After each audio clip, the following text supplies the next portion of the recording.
Hello, good morning. Happy Thursday, everybody.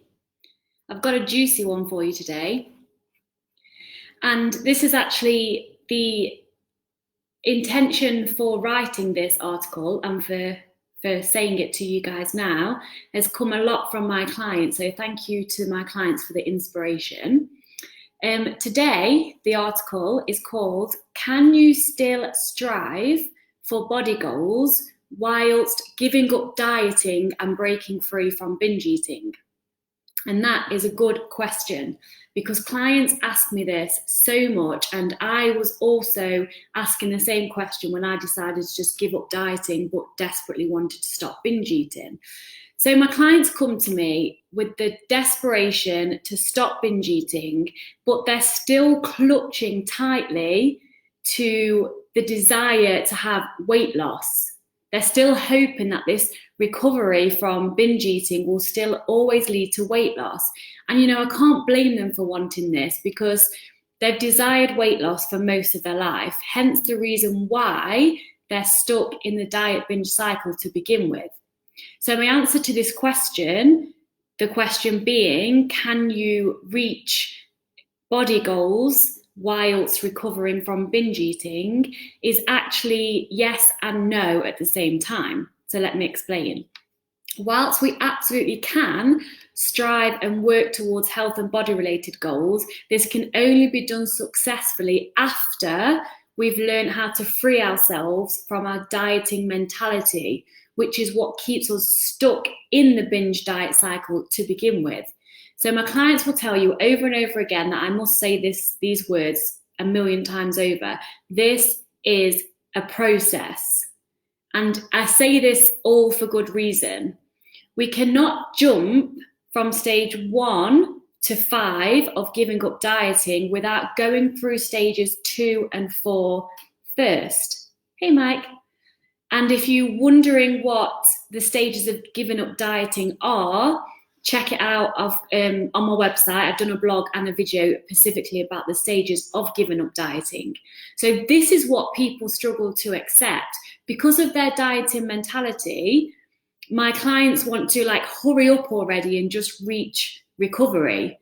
And recovery, by the way, in my definition, is feeling normal around food and free from their body prison. So happy in their body with whatever it is they may look like.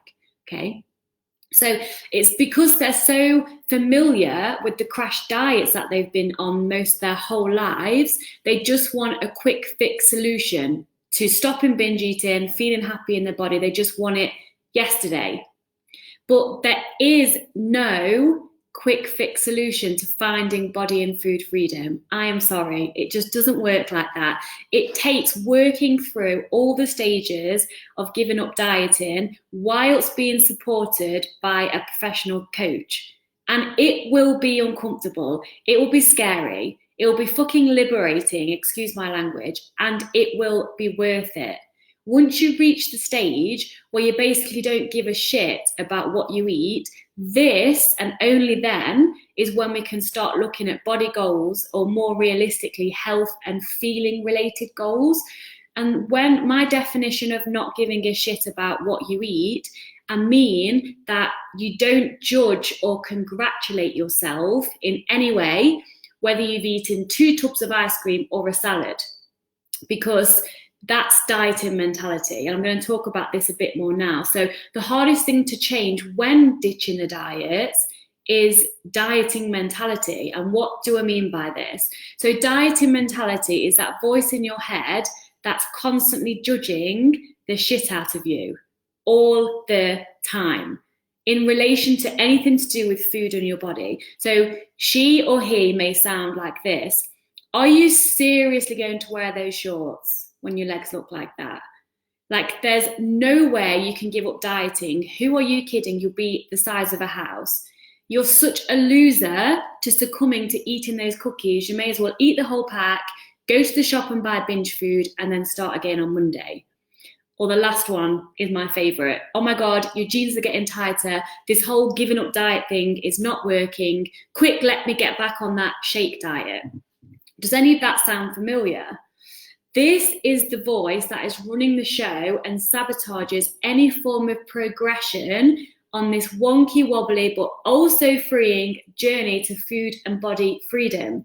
Your dieting mentality voice is fat phobic, nasty, ridiculous, thinks she's Sergeant Major, and downright rude. So the first step in letting go of your dieting mentality is to notice that she's there. I'm sorry, I'm using the definition she, because I do speak mainly to women, but of course all men are welcome too. So I'm going to stick with the word she. So the first stage to letting go of dieting mentality is to notice that she's there. And then call her out on her bullshit. So laugh at her because she actually is ridiculous. Like, thank her for trying to protect you and to keep you brainwashed in all of society's and media messages, which is actually where you learnt this from in the first place. So let me get this clear. You know the messages from the media, like fat is the worst thing ever, and processed food will kill you. Oh wait, is that actually coconut oil now? Because there's so many studies out that coconut oil can kill you apparently. Or nobody will love you or find you attractive unless you're a size 6, 8, 10 or 12. But if you're a 12, you've got to have a small waist and a big ass. Or is that skinny legs and no boobs? Like, whatever message the media wants to sell to you this year is what the media and society are screaming at us all the time. Along with the fact that your life will suddenly be perfect when you lose weight. I could go on.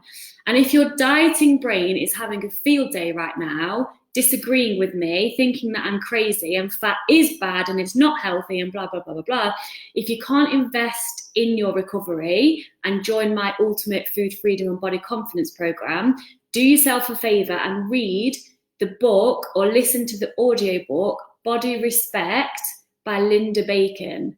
Because being fat does not automatically mean that you're unhealthy. I'm not even going to open this can of worms because I'll be here all day. So check the book out, which leads me nicely to my whole question of this episode, body goals and recovery. So assuming that you've done all the necessary, liberating, uncomfortable, scary, what the fuck, wow, this is great, inner work, that requires a ton of body image work and guidance from a professional, by the way. And you're at stage 5 of giving up dieting. Now we can talk about body and health goals.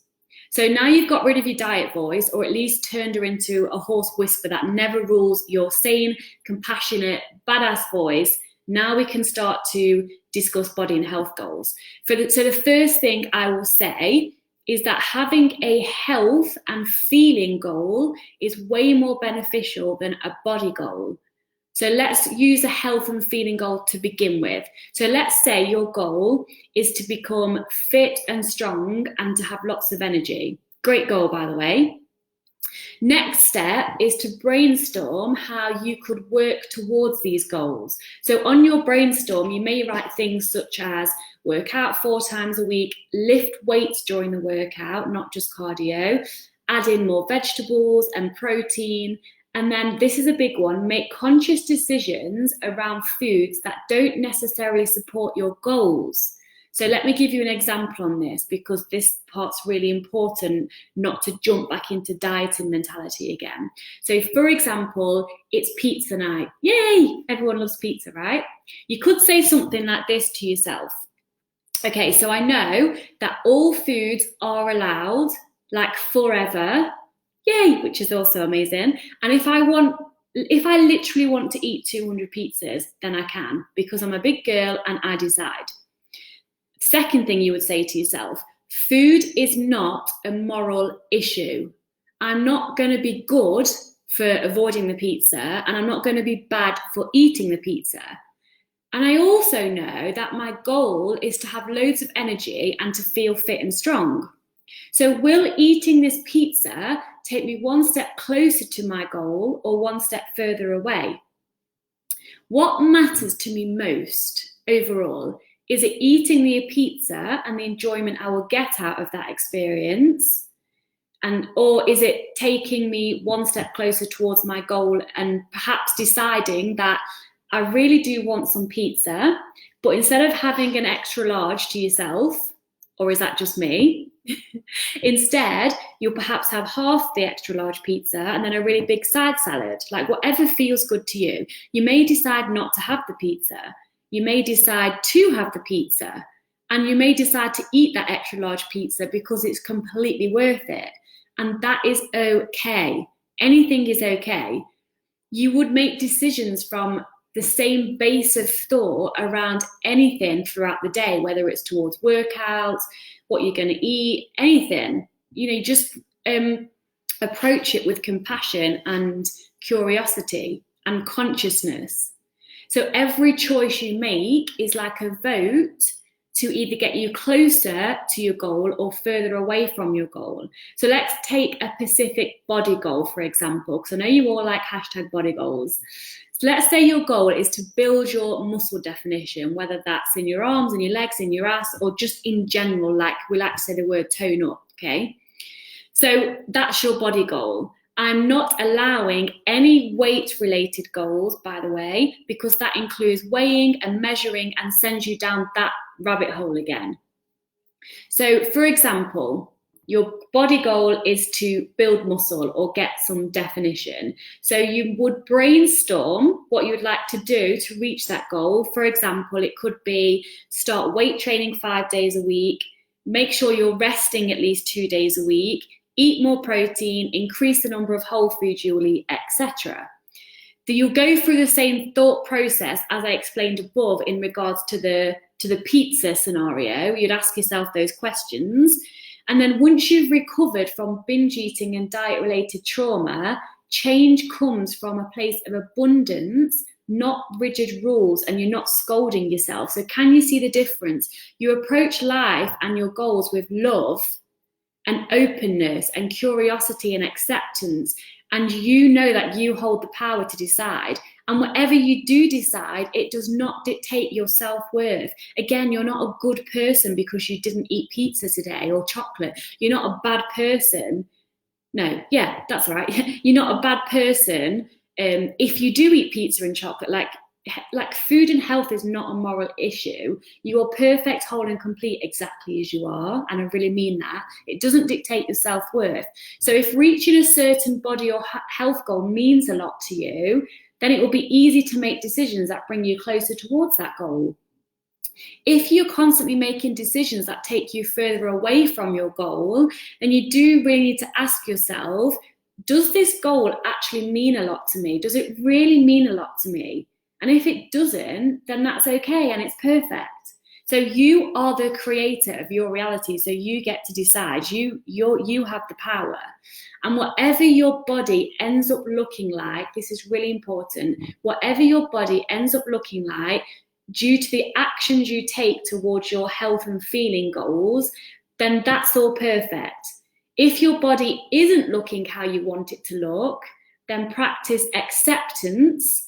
Be proud of yourself for showing up every day and working towards your goals, and focus on the improved feeling and health that you're getting from all your efforts that you're doing every day. So your body is not a machine or a piece of plasticine that you can just mold and shape to your desired appearance. Your body actually is a miraculous vessel that you get to live in that enables you to experience this life. You get to hug and love and make love and feel pleasure and even feel pain and all this amazing, get to look at the beautiful sky, and I could go on. But do you want to spend your whole life fighting with that amazing body of yours? I don't. And if that's the path I chose, I didn't want to fight anymore. So have fun. Don't take life too seriously, and love yourself through everything, because you deserve to be loved. You are love. You're literally, your source, where you're made from, is just pure love.